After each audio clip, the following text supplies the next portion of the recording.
A'udzu billahi minasyaitonir rajim. Bismillahirrahmanirrahim. Rabbi shrah li sadri wa yassir li amri wa hlul 'uqdatam min lisani yafqahu qawli. Teman-teman, kita akan memulai pembacaan kitab Iqdhul Himam. Tapi santai saja ya. Santai sambil ngobrol-ngobrol, kalau teman-teman mau berdiskusi juga silakan. Jadi ini acaranya ngobrol sambil baca kitab gitu ya. Biar ada referensinya, ada bahannya. Nggak ngobrol ngalor ngidul gitu. Jadi terfokus teman-teman. Kitab ini adalah kitab salah satu kitab yang menyarahi kitab hikam, yaitu sebuah kitab yang membahas tentang tasawuf spiritual atau tentang hati lah. Bismillahirrahmanirrahim. Yaqulul abdul faqir, berkata seorang hamba yang fakir, ila maulahu, kepada Tuhannya. Seorang hamba yang fakir, yaitu seorang hamba yang sangat membutuhkan akan pertolongan majikannya. Al-faqiru ila maulah, orang yang butuh kepada majikannya, kepada Tuhannya. Fakir di sini maksudnya bukan fakir secara lahiriah, bukan fakir miskin, nggak punya harta, nggak punya nggak punya apa-apa gitu, bukan. Fakir di sini maksudnya adalah seseorang yang sangat rendah hati di hadapan Tuhannya. Karena al-ghaniyyu bih, karena Allah itu maha kaya. Allah itu sangat kaya raya. Amma siwahu, Allah itu nggak butuh dengan apapun. Allah nggak butuh kepada siapapun. Siapa yang berkata, yaitu Ahmad bin Muhammad ibnu Ajibah al-Hasani, latafallahu bihi wa habbah. Mudah-mudahan Allah menyayangi dia dan menjaga dia. Jadi ini sebuah kitab, tapi ditulis ulang ya oleh muridnya mungkin. Sehingga di sini ada kalimat latafallahu bihi wa habbah. Sebuah kalimat doa, teman-teman.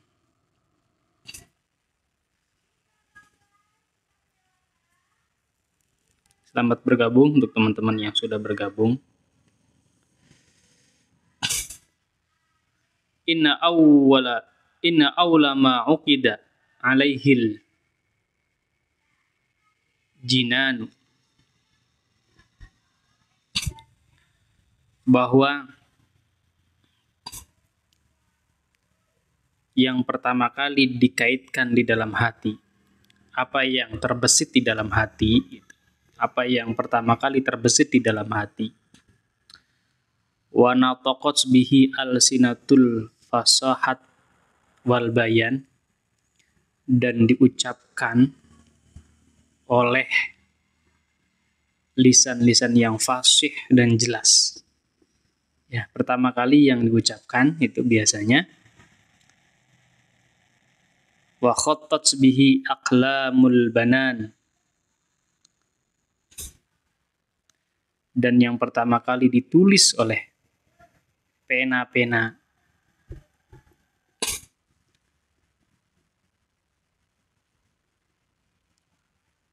para pengarang buku, ya.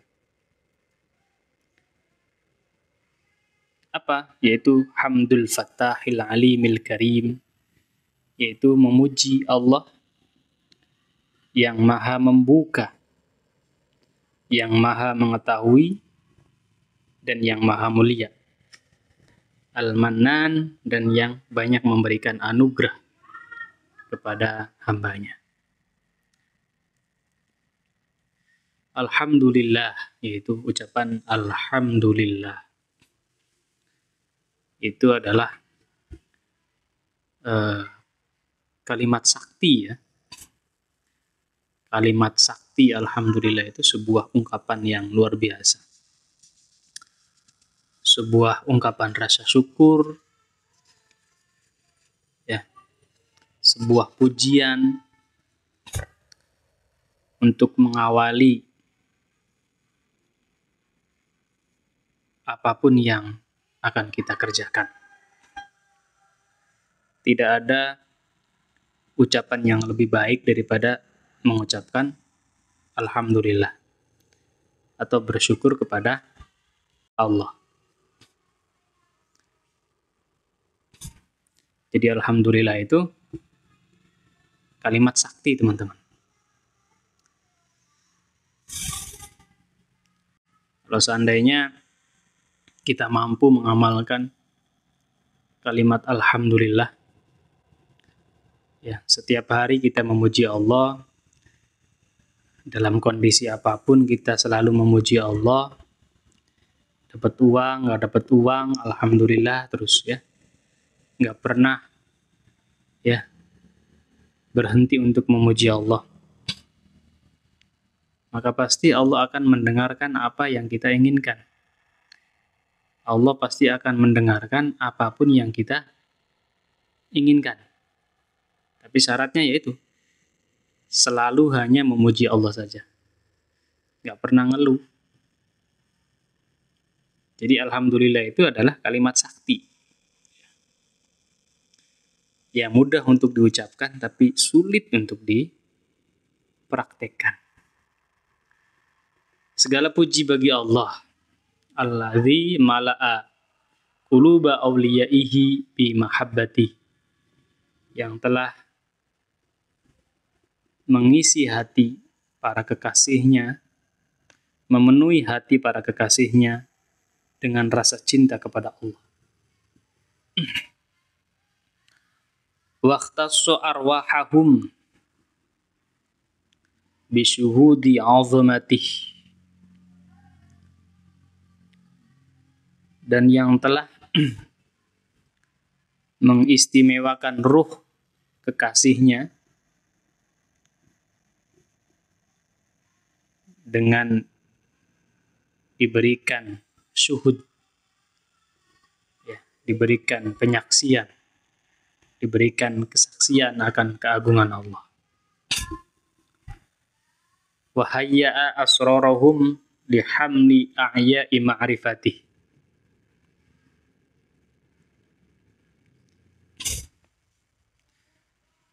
dan Allah menyiapkan sir para kekasihnya itu untuk mengemban kemakrifatan kepadanya. Faqulubuhum fi rawdati jannati ma'rifati yuhbirun, maka hati mereka, orang-orang yang mencintai Allah, itu berada, ya, di taman-taman surga kemakrifatan. Mereka berenang di sana. Luar biasa. Wa arwahuhum fi riyadi malakutih yatanazzahun, dan ruh-ruh mereka, ya,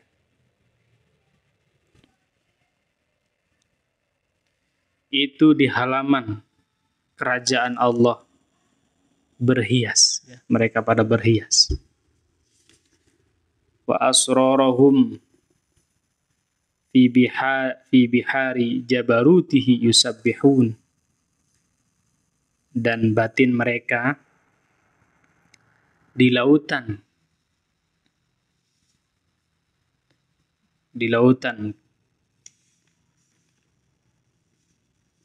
kekuasaan Allah, ya, mereka bertasbih atau berenang bimahabbati, dengan cinta kepada Allah.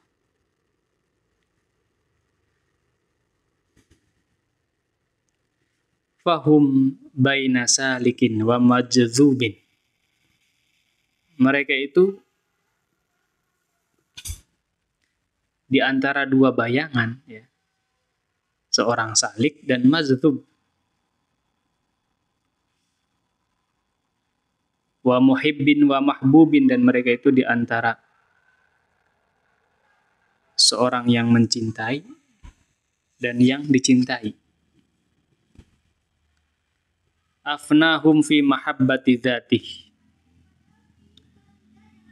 Allah telah memfanakan mereka, ya, difanakan oleh Allah dalam mencintai zatnya Allah.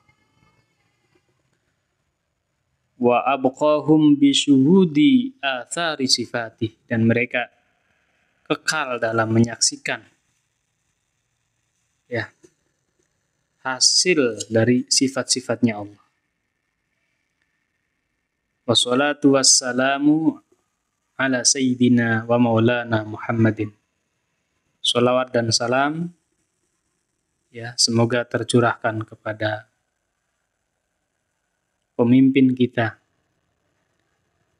yaitu sayyid kita, yaitu Nabi Muhammad sallallahu alaihi wasallam, manba'il ulumi wal anwar, yang menjadi sumber segala ilmu dan sumber segala cahaya. Karena seperti yang pernah kita baca di dalam kitab Sirul Asrar, Nabi Muhammad, ya, itu berasal dari Nur Muhammad, dan Nur Muhammad itu adalah sumber dari segala cahaya, bahkan sumber dari segala penciptaan. Itu adalah Nur Muhammad. Untuk teman-teman yang sudah gabung, terima kasih. Yang kita baca ini adalah kitab Iqadhul Himam, yaitu syarah dari kitab Hikam, ya teman-teman. Dan kita membawakannya dengan cara yang santai, ya, sambil diskusi, silakan. Wa ma'danil ma'arifi wal asrar, dan beliau itu menjadi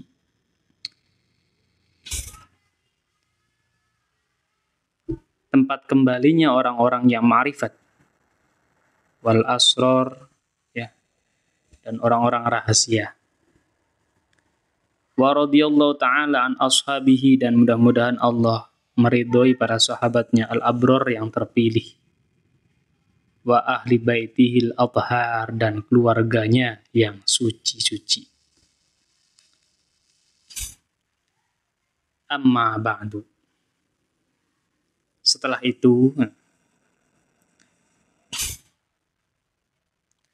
amma ba'du, amma ba'da kulli syai'in wa qablahu wa ma'ahu, ya, baik itu setelah segala sesuatu, sebelum segala sesuatu, dan bersama segala sesuatu. Ya, selalu mengucapkan alhamdulillah, bersyukur kepada Allah, dan bersolawat kepada Nabi Muhammad sallallahu alaihi wasallam. Nah, sekarang kita masuk ke ilmu tasawuf. Ilmu tasawuf itu min ajallil ulumi qadran. Ilmu tasawuf itu adalah ilmu yang tingkatannya paling tinggi. Ilmu tasawuf itu adalah ilmu yang paling tinggi, teman-teman. Kira-kira sepakat enggak nih? Tapi kan ada orang yang mengharamkan ilmu tasawuf, ya. Apa itu ilmu tasawuf katanya? Mungkin orang yang mengharamkan ilmu tasawuf itu belum ngerti ya, atau nggak tahu atau nggak ngerti makna dari tasawuf itu apa. Masa ilmu yang membahas untuk membersihkan hati kok diharamkan? Nggak masuk akal, teman-teman. Ilmu tasawuf kan tujuannya yaitu untuk membersihkan hati. Tapi kok ada orang yang mengharamkan ilmu tasawuf ya? Nggak ngerti saya. Kira-kira menurut teman-teman ilmu tasawuf haram atau enggak nih? Ayo kita diskusi, teman-teman.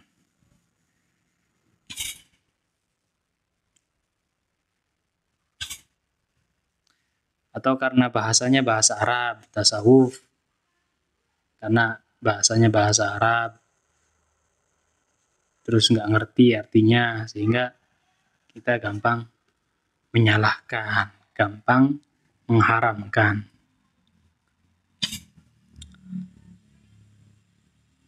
Yang haram itu adalah ilmu yang digunakan dengan salah, itu haram.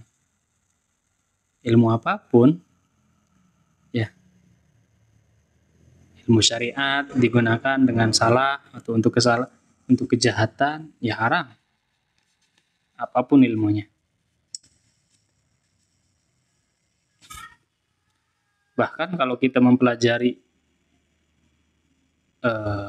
ilmu apa ya, misalkan ilmunya orang sihir gitu, boleh-boleh saja, teman-teman. Mempelajari ilmu sihir boleh-boleh saja, tapi tujuannya ya hanya sekedar pengen tahu ya. Dan kalau bisa kita cari kelemahannya apa. Atau contoh lah, kita mempelajari ilmunya maling gitu, boleh nggak? Ya boleh-boleh aja mempelajari ilmunya maling tuh, supaya kita ngerti, oh cara kerja para maling itu seperti ini ya, biar kita bisa mengantisipasi seperti itu. Masa ilmu tasawuf diharamkan? Ya, kira-kira gimana, teman-teman? Haram atau halal nih? Kalau halal kita lanjut, kalau haram ya cukup sampai di sini. Ilmu tasawuf di sini dijelaskan atau disampaikan, dituliskan bahwa ilmu tasawuf itu adalah ilmu yang tingkatannya paling tinggi. Min ajallil ulumi qadron, ilmu yang paling tinggi kedudukannya. Wa a'dhamiha mahallan wa fakhron, dan paling agung ya, kedudukannya. Dan ilmu yang sangat dibanggakan. Wa asnaha syamsyan wa badron, dan ilmu yang sangat terang benderang, terang seperti matahari dan rembulan di bulan purnama. Ilmu yang mencerahkan. Ya. Wa kaifa la wa huwa lubabus syariah. Ya. Bagaimana tidak? Ya. Karena ilmu tasawuf itu adalah saripatinya syariat. Ya, ilmu tasawuf silakan dicatat, itu adalah saripatinya ilmu syariat, lubabus syariah. Aku ada orang yang mengharamkan. Wa minhajut thariqah. Ya. Dan jalan thariqat. Wa minhu tasriqu anwarul haqiqah. Dan dengan ilmu tasawuf, cahaya hakikat itu bersinar. Wa kana a'adhamu ma sunnifa fihil hikamul ata'iyah. Dan ini menjadi salah satu karangan terbaik ya,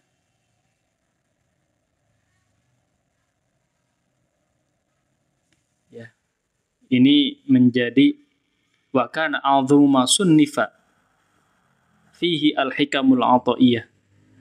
Ini menjadi karangan terbaik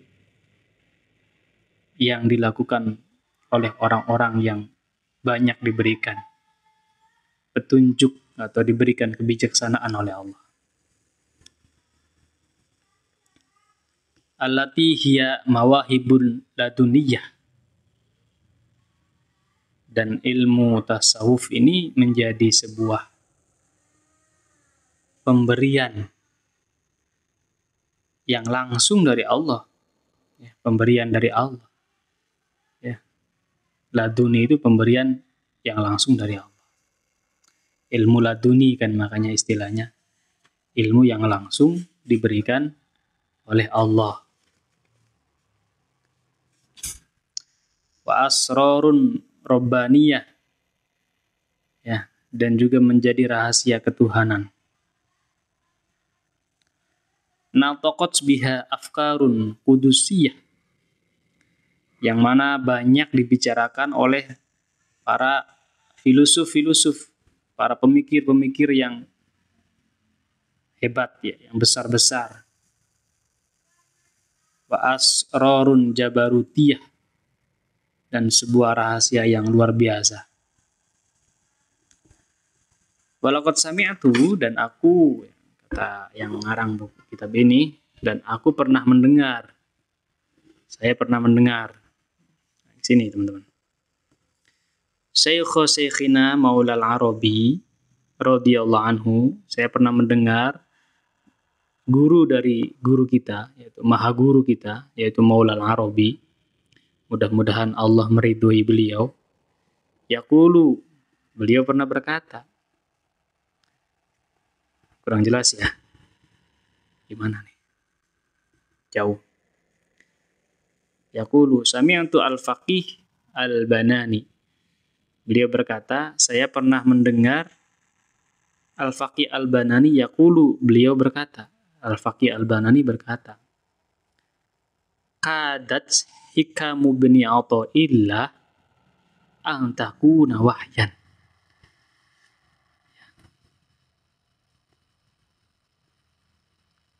Al-faqih al-Banani mengatakan bahwa kitab hikam yang dikarang oleh Syekh Ibnu Athaillah ini seperti wahyu gitu. Kalau bahasa kitanya gitu. Hadat hikam Ibnu Athaillah an takuna wahyan. Karangan atau hikamnya Ibnu Athaillah ini seperti wahyu gitu. Hampir-hampir kayak wahyu gitu. Walau kanat as-sholatu tajuzu bi ghairil Qur'an, kalau seandainya sholat ya, bacaan sholat itu boleh ya dengan bacaan selain Al-Quran, la jazat bi kalamil hikam, maka ya pastinya kalam hikam ini layak ya. Apa yang ditulis di dalam kitab hikam ini layak dibaca di waktu sholat ya. Kalau seandainya sholat yang kita lakukan itu boleh bacaannya bukan dengan Al-Quran. Ini artinya saking sangat luar biasanya. Hampir-hampir seperti wahyu gitu. Padahal wahyu kan hanya diturunkan kepada para nabi dan para rasul. Kalau manusia ya manusia biasa ya ilham lah begitu.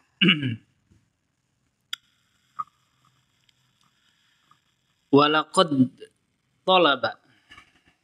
Nih teman-teman. Walaqad talaba, kayaknya autofokusnya harus dimatiin ya biar enggak fokusnya enggak ngaco gitu. Gimana teman-teman? Bener enggak harus dimatiin autofokusnya biar enggak ngaco nih? Tuh, udah mulai fokus.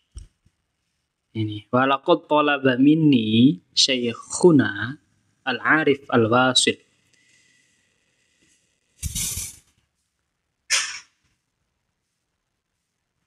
seorang guru kami, yaitu Al-Arif yang Arif Al-Wasil Al-Muhaqqiq Al-Kamil Sayyidi Muhammad Al-Buzaidi Al-Hasani, ya, an adha'a alaina syarhan. Syekh kami meminta, ya, kepada kami itu bahasa halusnya, ya, kepada saya gitu. Meminta kepada saya untuk membuatkan syarhon mutawassiton, membuatkan syarah yang sedang, ya, yang sedang-sedang saja. Yubayyinul makna, yang syarah itu bisa menjelaskan makna yang terkandung di dalam kitab hikamnya Ibnu Athaillah gitu. Wa yuhaqqiqu al-mabniya, yubayyinul wa yuhaqqiqu al-mabniya mu'tamidan.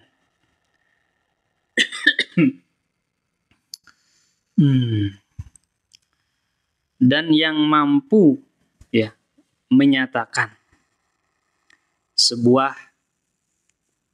pemikiran mu'tamidan fi dzalika ala haulillahi wa quwwati, ya, menyatakan atau mentahqiq sebuah pemikiran supaya kokoh, ya, berdasarkan pertolongan Allah, daya dan kekuatan Allah.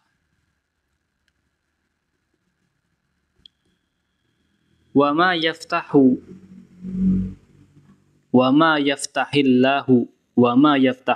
bihi min khazaini ilmihi wa hikmatihi.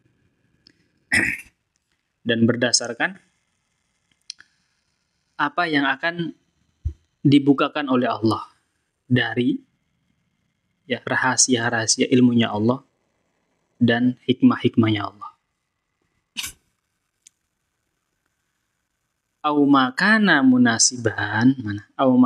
munasiban litilkal hikmah min kalamil qaum, atau setidaknya, ya, memper gitu, sedikit mirip-mirip lah gitu, atau pantas gitu dengan hikamnya Ibnu Athaillah min kalamil qaum, atau pantas lah, ya, sedikit pantas, agak pantas dari apa yang dibicarakan oleh orang lain.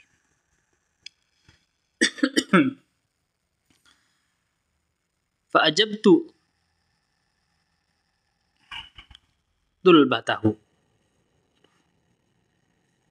kemudian kami, ya, menyetujui akan permintaan guru kami gitu. Wa as'aftu rughbatahu roja'an ayyaqa'a bihil imta', dan aku, ya, dan kami gitu, ya, dan kami memenuhi permintaannya, ya, dengan harapan mudah-mudahan guru kami itu berkenan, wa ya'umma bihi al-intifa', dan juga bermanfaat untuk orang banyak gitu, teman-teman. Gimana sih ini? Nggak bisa fokus. Maju kita ininya, atau harus lebih tinggi lagi ininya, itu, ya, mungkin.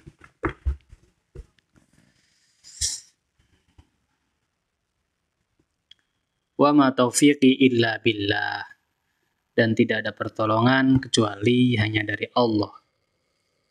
Alaihi tawakkaltu, hanya kepadanya kami pasrah. Wa ilaihi unibu, dan hanya kepadanya kami kembali. Teman-teman, ini adalah muqaddimah dari kitab Iqadhul Himam, ya, syarah dari kitab Hikam. Jadi malam ini kita akan memulai pembacaan kitab Iqadhul Himam, syarah dari kitab hikamnya Ibnu Athaillah As-Sakandari.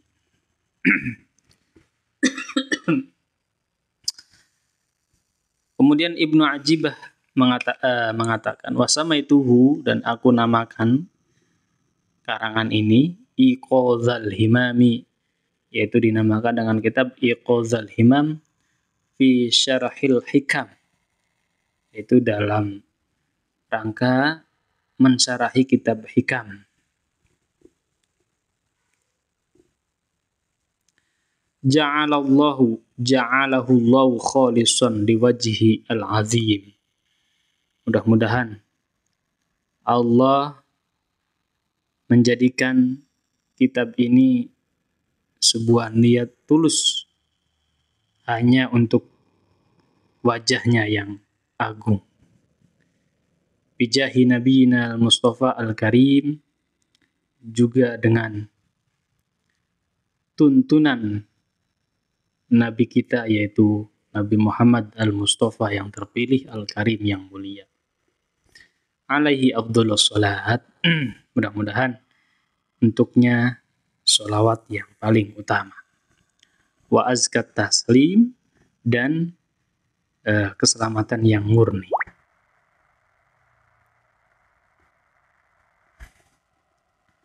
Wa la nuqaddimu baina yadayil kitab, dan kami memulai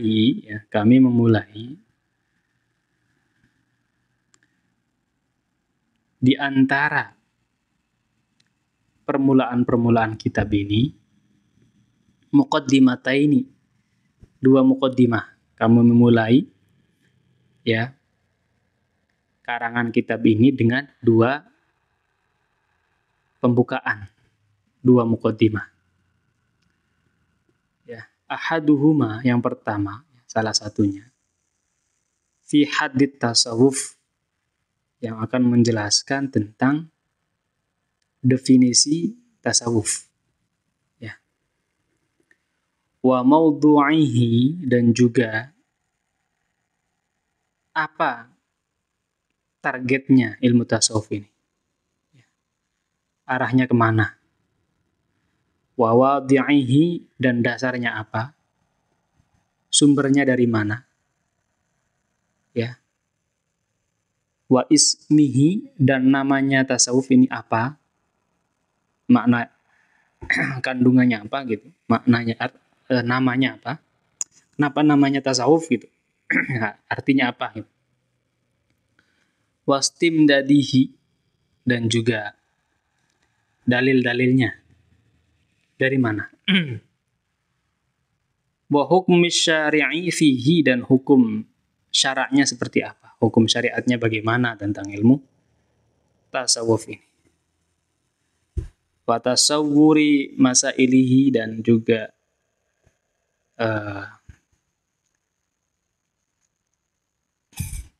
penempatan pada permasalahannya bagaimana?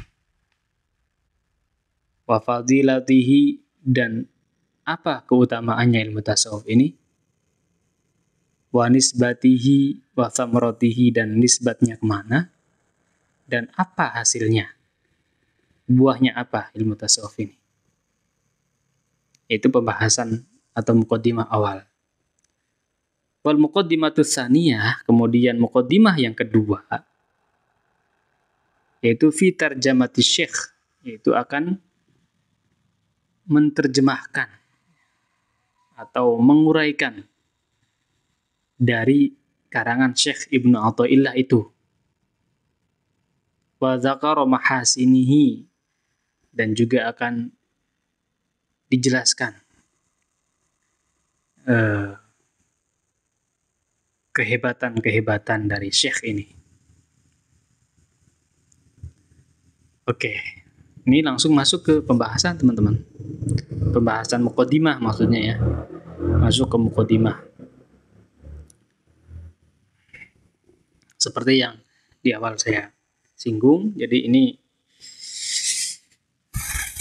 kalau dibilang ngaji gitu ya, ngajinya ngaji santai aja teman-teman. Sambil ngobrol, sambil diskusi ya. Untuk teman-teman yang sudah hadir, alhamdulillah, terima kasih ya. Kita akan sama-sama mempelajari ilmu tasawuf. Amma hadduhu, adapun definisi dari ilmu tasawuf. Faqala al-Junaid, Imam Junaid mengatakan, apa sih ilmu tasawuf itu?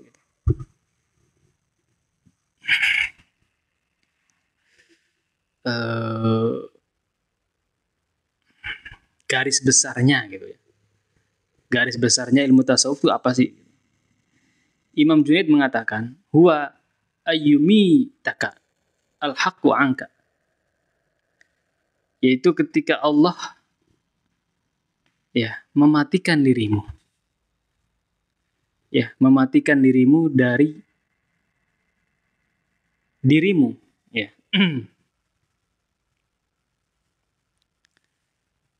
Mematikan dirimu dari dirimu.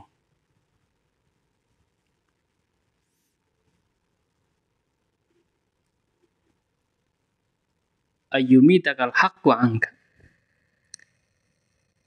Ketika engkau meninggalkan dirimu dari dirimu. Itu garis besarnya. Ya, ketika engkau memfanakan dirimu dari jasadmu, seperti itu.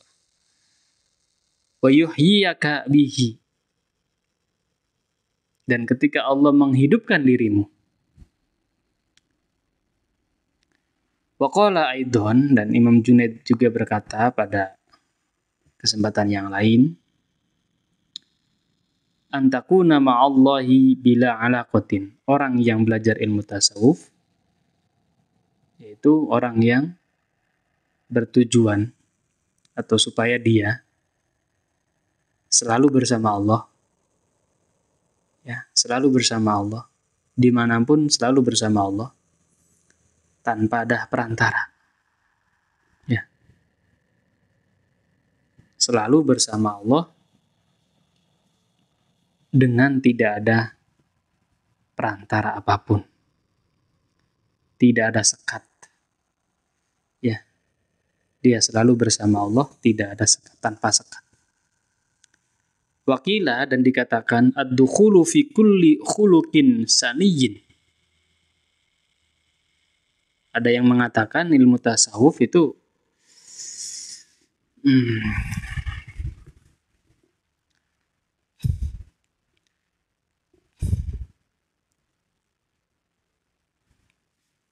garis besarnya ilmu tasawuf itu adalah masuk, ya, dalam perilaku yang baik, perilaku yang tinggi. Seseorang yang berusaha untuk berperilaku baik, masuk ke dalam akhlak yang baik. Wal khuruju min kulli khuluqin daniyyin, dan dia menjauh dari setiap perilaku yang buruk, yang hina. Ilmu itu ilmu tasawuf. Itu orang yang belajar ilmu tasawuf itu begitu maksudnya, tujuannya supaya punya akhlak yang baik dan meninggalkan perilakunya yang buruk. Wakila huwa akhlakun karimatun. Akhlakun karimatun. Ada yang mengatakan ilmu tasawuf itu adalah ilmu yang membahas tentang akhlak yang mulia. Zuharat fi zamanin karimin, yang sangat jelas, ya, atau tampil pada zaman yang mulia. Ma'a qaumin kiromin, bersama kaum yang mulia pula. Ya, akhlak yang mulia di zaman yang mulia, juga bersama-sama orang yang mulia.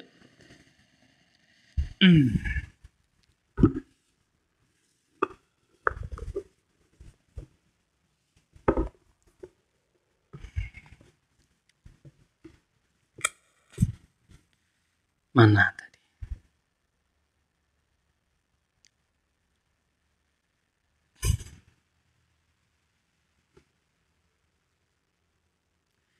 Wakila dan dikatakan Allah tumallika syai'an.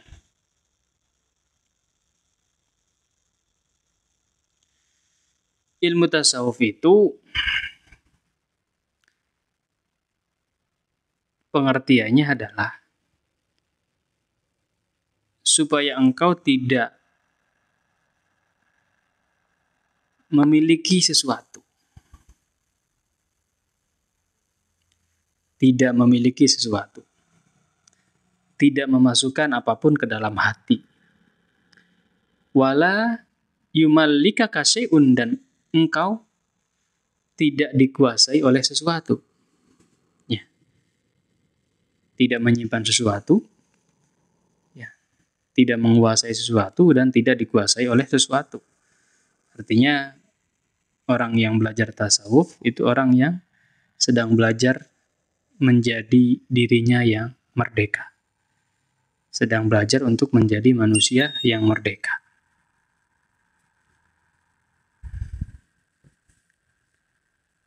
Wakila dan dikatakan istirsalun nafsi ma'allah ala ma yurid. Ada yang mengatakan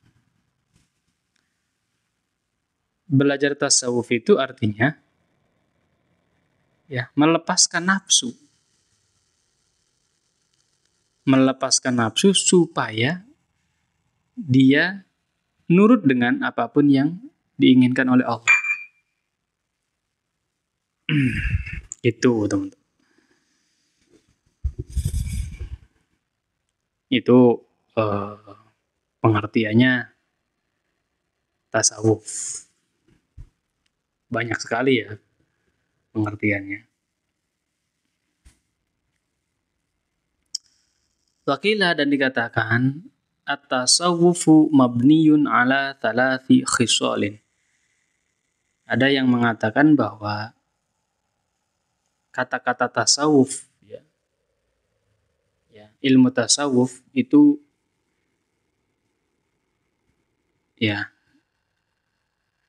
didirikan atas 3 dasar. Ilmu tasawuf itu tercipta atau ada karena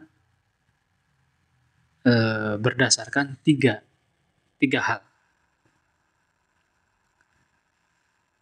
Yang pertama at-tamassak. Dia punya pendirian. Orang yang belajar tasawuf berarti orang yang sedang menggali atau mengokohkan pendiriannya. Punya prinsip. At-tamassuk bil faqri wal iftiqar. Ya. Selalu punya prinsip untuk fakir, selalu fakir di hadapan Allah. Wal iftiqar, dan selalu butuh kepada Allah.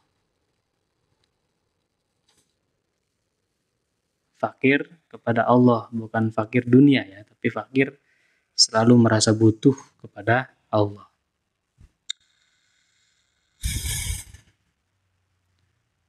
Wa tahaqquq bil bazli wal itsar, dan juga selalu menyatakan dirinya pasrah. Ya, pasrah dan tidak memilih. Pasrah kepada Allah dan selalu mengikuti pilihan Allah. Wa tarkit tadbiri wal ikhtiyar, dan yang ketiga yaitu tidak pernah memilih. Ya, tidak pernah memilih dan tidak pernah menawar. Itu 3 pondasi ilmu tasawuf, katanya begitu. Wakila, dan ada yang mengatakan al-akhdhu bil haqa'iq. Ada juga yang mengatakan dasarnya ilmu tasawuf itu adalah supaya dia bisa memahami hakikat dari segala sesuatu. Wal iyasu mimma fi aidil khalaiq. Dan ada yang mengatakan dasarnya adalah supaya dia tidak menginginkan apa yang ada di tangan makhluk. Tidak menginginkan, tidak iri dengan apa yang dimiliki oleh orang lain.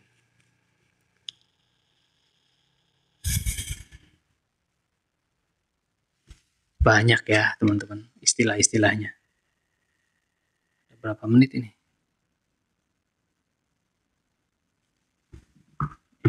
Susah. Harus dipegang, susah, kitabnya besar ini. Berat. Kalau ditaruh di bawah nggak kelihatan.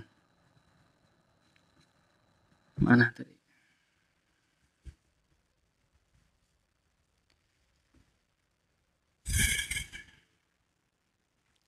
Wakila dan dikatakan zikrun ma'ajtima'in. Ilmu tasawuf itu adalah zikir kepada Allah ya di sebuah perkumpulan. Itu. Jadi zikir bareng-bareng gitu. Ingat kepada Allah bareng-bareng, belajar bareng-bareng mengingat Allah.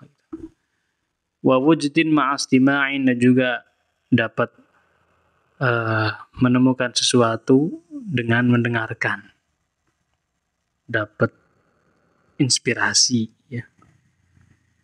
Wa amalin ma'attiba'in, dan juga dapat melakukan sesuatu, bisa mengerjakan sesuatu karena mengikuti orang-orang soleh.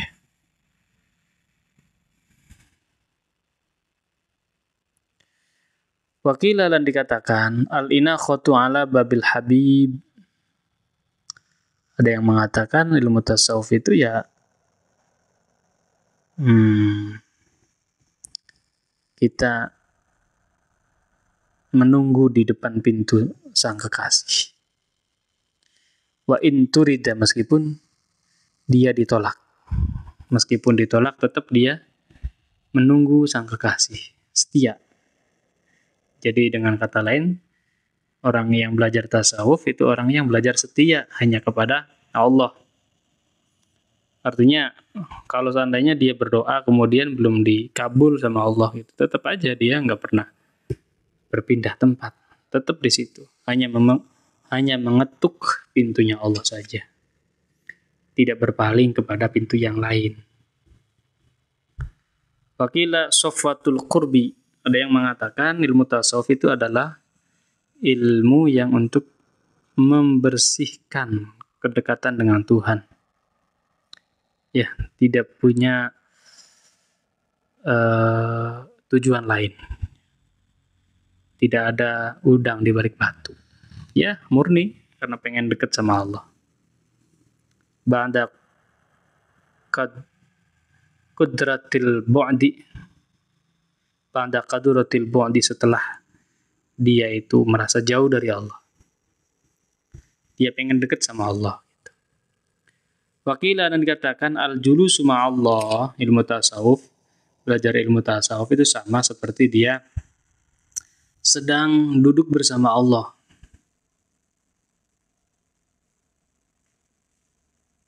Bila hamin, tanpa ada rasa curiga sekali.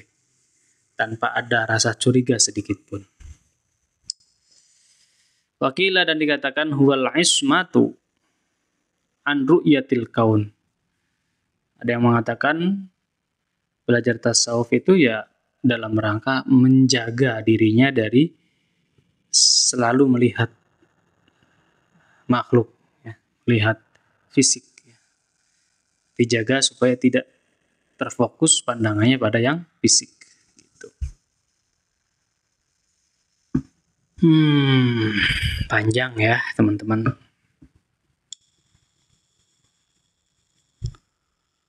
Masih betah nggak nih? Kalau masih betah kita lanjut. Yuk, dibantu jawab teman-teman. Masih betah nggak nih? Kita lagi ngebahas tentang definisi dari ilmu tasawuf. Ya. Kenapa sih orang belajar ilmu tasawuf apa gitu? Maksudnya apa ilmu tasawuf itu? Tadi kita sudah sama-sama membaca kitab ini. Oke, mungkin sebentar lagi ya. Ini kitab Iqadhul Himam nih kitabnya. Kitabnya Iqadhul Himam fi Syarahil Hikam. Sebuah kitab yang mensyarahi kitab Hikam yang dikarang oleh Syekh Ibnu Athaillah. Kalau ini yang ngarangnya Ibnu Ajibah ya. Ini kitabnya gede teman-teman. Tuh. Ini kita lagi baca muqaddimahnya. Baru halaman pertama tadi ya. Kemudian kita masuk ke halaman yang kedua.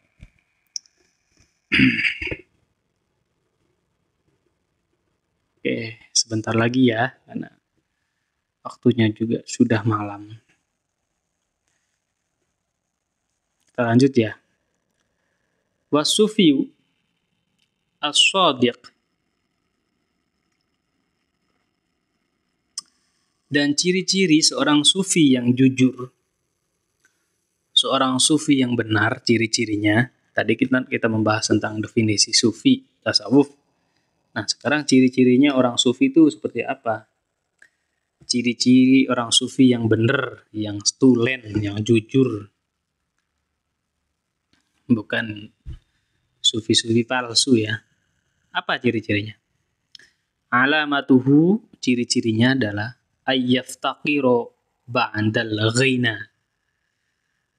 Ciri-cirinya yaitu ketika dia merasa fakir setelah dia kaya raya. Ya, merasa dia fakir setelah dia menjadi orang kaya. Nah, gimana maksudnya? Dia itu merasa fakir, merasa butuh kepada Allah. Ya. Meskipun dia bergelimang harta, tetap hatinya merasa butuh sama Allah. Ya. Hatinya merasa butuh sama Allah. Butuh pertolongannya, butuh bimbingannya.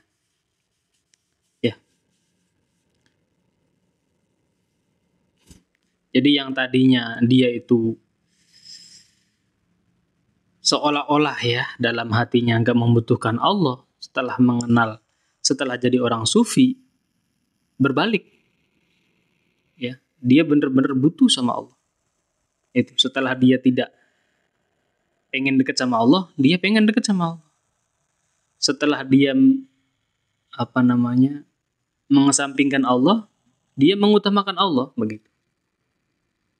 Berbalik keadaannya dari tadinya orang yang cuek kepada Allah, dia sangat memperhatikan Allah.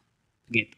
Ayyaftaqiru ba'dal ghina, dia menjadi sangat butuh kepada Allah, padahal sebelumnya dia itu ya nggak pernah deket sama Allah. Gitu. Acu tak acu lah awalnya tuh. Itu ciri-cirinya. Menjadi fakir setelah dia kaya. Maknanya seperti itu. Wa yadhillu ba'dal izzi, dan dia menjadi orang yang hina setelah dia mulia. Yang tadinya dia merasa mulia setelah mengenal Allah, ya, dia merasa hina di hadapan Allah. Itulah ciri-ciri orang sufi.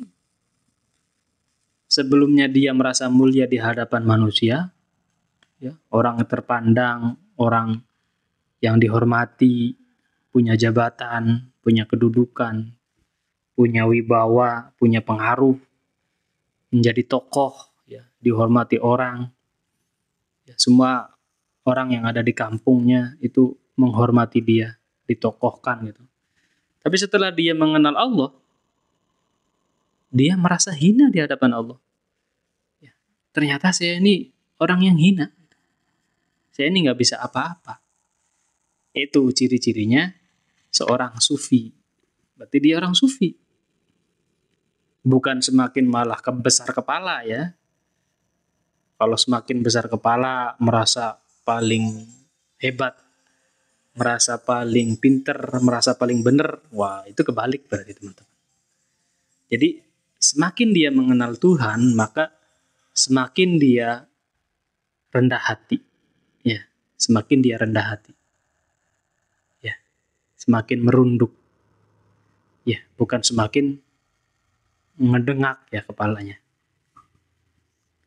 Karena dia mengerti, dia faham bahwa yang mulia itu hanya Allah. Yang maha mulia itu hanya Allah. Dia itu hina di hadapan Allah. Merasa hina di hadapan Allah. Itu ciri-cirinya orang yang sufi. Wa yakhfa ba'da syuhrah. Dan dia merasa samar. Dia merasa asing setelah dia terkenal. Ya. Yang tadinya dia merasa populer. Setelah mengenal Allah, dia merasa asing. Dia merasa nggak punya pamor. Ya. Nggak terkenal gitu. Ya. Jadi kondisinya orang yang sufi itu, kondisinya berubah 180 derajat.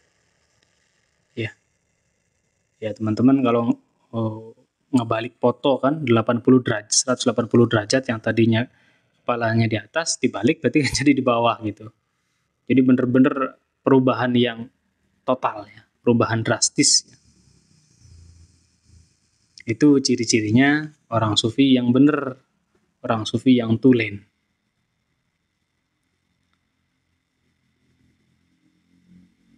Nah, sekarang wa alamatus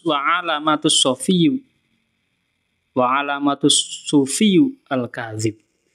Nah, sekarang ciri-cirinya seorang sufi pembohong. Seorang sufi yang bohong, sufi abal-abal. Ciri-cirinya apa? Ayyastaghniya ba'dal faqri. Dia merasa kaya. Ya. Dia merasa nggak butuh sama Allah setelah sebelumnya dia itu merasa butuh sama Allah. Dia merasa kaya, padahal sebelumnya dia fakir, dia miskin. Kebalik. Tadinya butuh sama Allah, awalnya dia butuh sama Allah, merasa butuh sama Allah, setelah dia mendapatkan ilmu yang tinggi, ya, dihormati orang, akhirnya dia merasanya, saya udah nggak butuh lagi sama Allah. Gitu. Jadi berbalik menjadi manusia yang besar kepala. Gitu teman-teman. Itu ciri-cirinya seorang sufi pembohong. Wa ya'izzu ba'da dzilli, dan dia merasa mulia padahal sebelumnya dia merasa hina. Ya.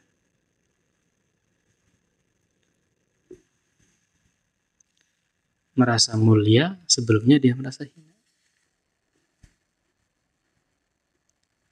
Awalnya bener, setelahnya dia malah jadi nggak bener. Jadi ilmunya itu malah madorot untuk dirinya. Ilmunya tidak bermanfaat untuk dirinya, malah menjadi bahaya untuk dirinya. Wa yastahiru ba'dal khofa, dan dia menjadi tenar, padahal sebelumnya itu nggak terkenal. Sebelumnya nggak dikenal, kemudian tiba-tiba jadi terkenal. Carmuk ya, cari muka. Ya, itu teman-teman. Selalu berbanding terbalik ya.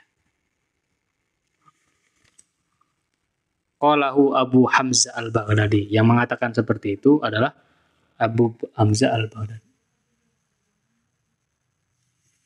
Bangun? Hah? Iya, gugah. Oke, teman-teman, kita cukupkan sampai di sini ya, mudah-mudahan ada manfaatnya. Nanti kita lanjut lagi ya. Aqul Al-Hasan wallahu a'lam bishawab. Untuk teman-teman yang nggak mau ketinggalan pembacaan kitab Iqadhul Himam, silakan di follow akun ini ya. Jangan lupa di follow Suluk Dirinya.